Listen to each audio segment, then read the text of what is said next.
కళ్ళు దొబ్బినాయి ఇంత చూసినా. అవును, మీడియా వాళ్ళకు కనీసం ఇప్పుడు మాలాంటలో రాజాబాయంటలో వాడు వీడంటే ఇలా మీడియా మొత్తం గొంతెత్తి మమ్మల్ని తిడతారు. ఇంతకుముందు నేను వీడియో అయినా ఒక పేపర్ రోడ్ వాడు, మరి మీడియా ఏం చేస్తుంది? ఒక పేపర్ రోడ్ వాడు అని కేసీఆర్ కొడుకు మాట్లాడుతుంటే మీడియా ఎందుకు కూర్చుంటుంది? వాళ్ళు ఎందుకు కూర్చుంటుంది మీడియా?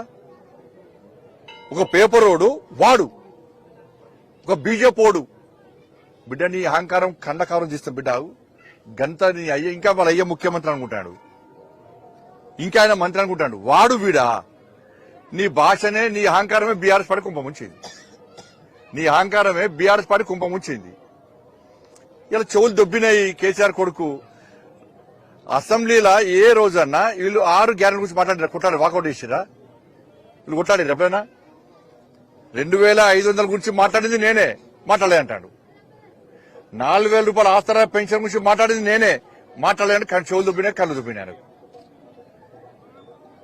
రైతు భరోసా గురించి లెక్కతో బయటపెట్టింది నేనే, మాట్లాడలేదంటున్నాడు. 4000 రూపాయల నిరుద్యోగ వృద్ధి గురించి మాట్లాడింది నేనే, మాట్లాడలేదంటున్నాడు. 2 లక్షల ఉద్యోగాల గురించి మాట్లాడింది నేనే, మాట్లాడలేదంటున్నాడు. ఇక కళ్ళు దొబ్బితే ఏం చేస్తాం మనం? ఎస్సీ గురించి మాట్లాడింది కొట్లాడింది ఎవరు? నీ బీఆర్ఎస్ లో కొట్లాడినా?